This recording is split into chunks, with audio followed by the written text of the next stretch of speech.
Je suis le Père Cyril de l'abbaye Sainte-Madeleine du Barreau. Je viens vous inviter à nous retrouver sur la chaîne YouTube du diocèse pour méditer avec nous et avec les autres communautés contemplatives du diocèse sur l'attente du Sauveur pendant le temps de l'Avent. Rendez-vous sur la chaîne YouTube du diocèse d'Avignon.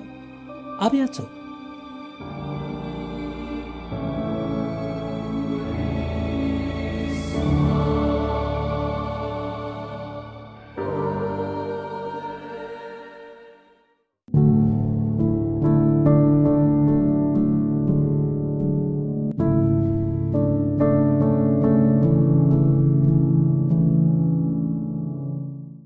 Un salut fraternel à tous et à chacun. Bienvenue au rendez-vous de la parole de Dieu. Avant d'écouter l'évangile de Matthieu en ce jour, invoquons l'Esprit Saint.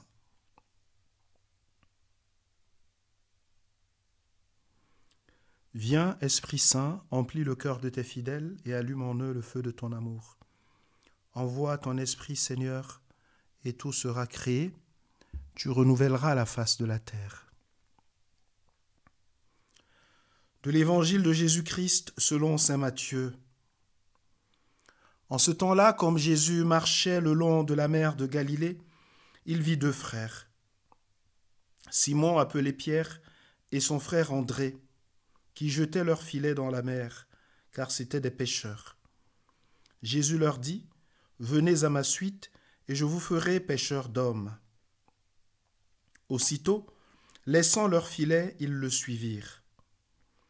De là, il avança et il vit deux autres frères, Jacques, fils de Zébédée, et son frère Jean, qui étaient dans la barque avec leur père, en train de réparer leurs filets. Il les appela. Aussitôt, laissant leur barque et leur père, ils le suivirent. Aujourd'hui, dans l'Église, nous célébrons la mémoire de l'apôtre André. C'est Saint André aujourd'hui, comme chaque année le 30 novembre. C'est pour ça qu'il nous est proposé ce texte de l'Évangile de Matthieu qui rapporte l'appel des premiers disciples. Ils sont donc 4 à être appelés: Simon, Jacques, Jean et André, le frère du premier, que nous célébrons aujourd'hui. Chacun des 3 autres a son propre jour de fête. Un apôtre, qu'est-ce que c'est? C'est un envoyé. Mais avant d'être envoyé, il faut être appelé. Et pour être envoyé, quand on est appelé, il faut répondre. Et donc, dans cet évangile, on voit toutes ces étapes. Celui qui appelle, c'est celui qui envoie. C'est celui qui est le responsable du projet. Et le responsable du projet, celui qui porte le projet, c'est le Christ. Et ce projet, c'est l'annonce de la bonne nouvelle. C'est le témoignage, l'annonce du nom de Dieu, la manifestation du véritable visage de Dieu au cœur du monde. Voilà le projet. Voilà le projet qui a conduit Jésus à prendre chair et à s'installer au milieu de nous. Montrer le visage de Dieu qui était occulté à toutes les nations. Et que même le peuple de la révélation n'arrivait pas à déterminer avec précision et avec exactitude. Jésus vient. Il montre le visage du Père, mais il prévoit aussi la suite. Voilà pourquoi il appelle beaucoup de personnes, et au milieu de ces personnes, il en choisit un nombre réduit, il en choisit 12, à qui il va confier une mission particulière, celle de porter et de conduire l'ensemble du peuple. Et au milieu de ces 12, il y en a qui ont des fonctions spécifiques. Dans l'Évangile, on voit qu'ils ne sont pas tous logés à la même enseigne. Ce sont tous des apôtres, mais on voit bien qu'il y a des nuances. Si pour la plupart, ces nuances ne sont pas claires et définies, il y en a pour qui on voit bien que ces nuances, ces missions particulières sont définies. Pierre, par exemple. Mais souvent dans l'Évangile, on voit que Jésus, il appelle Pierre, André, Pierre, Jacques et Jean, et il les amène, il les coupe du reste. Et là, on voit qu'il les a appelés ensemble. C'est donc Jésus qui appelle. Qui Jésus appelle-t-il ?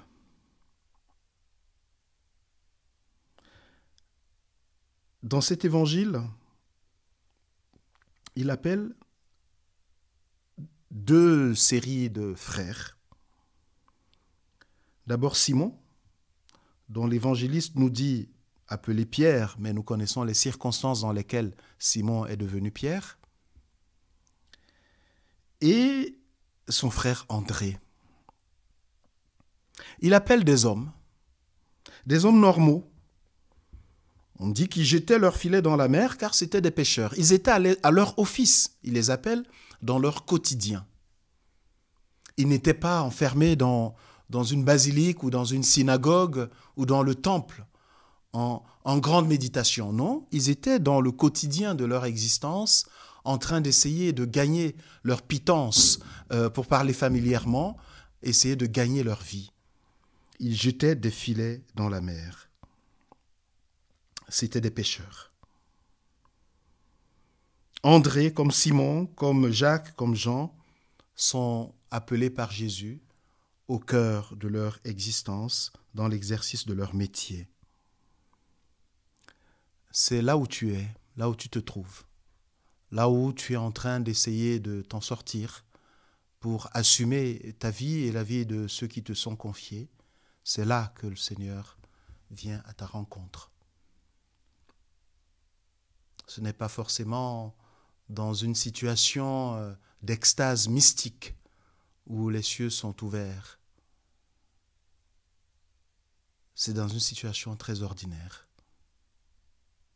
Le Seigneur vient à ta rencontre. Et qu'est-ce qu'il leur dit à ces pécheurs? 4 mots. Venez à ma suite. Venez. Il les appelle donc à ma suite. L'appel premier, fondamental, c'est l'appel à le suivre. Et suivre une personne, c'est marcher derrière la personne. Si elle va tout droit, on va tout droit. Si elle fait un virage à gauche, on vire à gauche. Si elle va à droite, on va à droite. Le Seigneur les invite à les suivre. Il y a donc un choix, une élection, dont on ignore les critères, car, encore une fois, les personnes choisies sont ordinaires. Et probablement sur la mer de Galilée, il y avait d'autres pêcheurs. D'ailleurs, il y avait les parents, par exemple, de Jacques et de Jean. Mais leur père, il n'est pas appelé. C'est eux qui sont appelés. Quels sont les critères du Seigneur? On ne sait pas. Mais nous savons qu'en Dieu, il n'y a pas de hasard. Il a un projet. Il avait un projet pour eux comme il en a un pour toi. Un projet de toute éternité, bien avant la fondation du monde. Dans son cœur, il avait désigné ces hommes pour le suivre. Venez à ma suite. Et il y a le projet qui est aussi défini. Suivre Jésus pour aller où il va, pour mettre les pas dans les siens, mais avec un but très clair, très précis dans cet appel. Je vous ferai pêcheurs d'hommes. Un véritable jeu de mots magnifique. Ils sont pêcheurs de poissons. Et il leur dit, je vous ferai pêcheurs d'hommes. Déjà, si on pêche des poissons, c'est pour les manger. On les sort de l'eau. On leur ôte la vie. Jésus leur dit, je vous ferai passer de ceux qui ôtent la vie à des poissons pour une noble cause, nous sommes d'accord, mais à ceux qui vont donner la vie. Parce qu'un homme qui est dans l'eau, si on le sort de l'eau, on lui sauve la vie, puisque nous ne pouvons pas respirer dans l'eau. Et dans la Bible, nous savons que l'eau, c'est le symbole d'un lieu de ténèbres, d'un lieu de malheur, d'un lieu de mal et de maléfice. Et donc, le Seigneur les invite à partager sa mission, puisqu'il est venu chercher et sauver ceux qui étaient perdus. Venez à ma suite, leur dit-il, je vous ferai pécheurs d'hommes. Il y a le choix, l'élection. Il y a l'appel. Il y a la définition, l'objet de l'appel. Et puis finalement, il y a la réponse. Et cette réponse, elle est catégorique. Aussitôt, l'évangile dit aussitôt. C'est une immédiateté étonnante. Il n'y a pas d'hésitation. Il n'y a pas, je vais réfléchir. Donnez-moi 3 jours, 4 jours, je vais le penser. Et je vous donnerai une réponse. Alors, quelquefois, c'est nécessaire de discerner.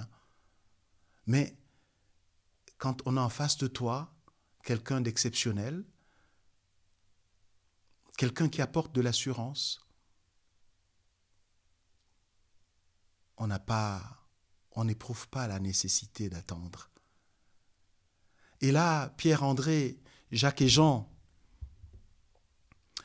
ils ne savaient pas, parce que cela ne leur avait pas encore été révélé, le Christ n'était pas encore ressuscité, qu'il était Dieu. Mais ils savaient qu'ils avaient en face d'eux quelqu'un qui n'était pas comme les autres. Alors, réponse immédiate et radicale, laissant tout. Parce que les filets qu'ils laissent, c'est le symbole de toute leur vie. Laissant tout, ils le suivirent. Cette réponse de foi, elle doit nous inspirer.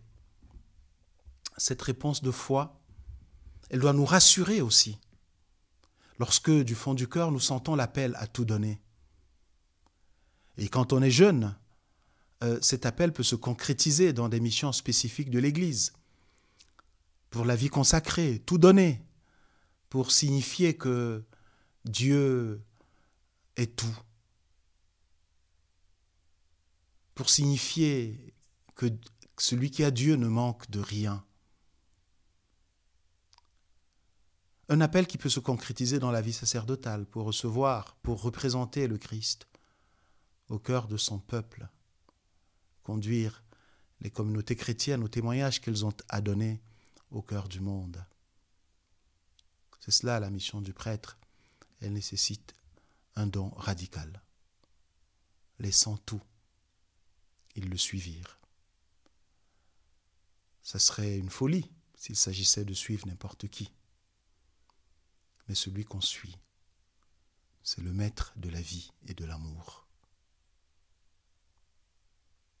N'ayez pas peur de suivre le Christ jusqu'au bout.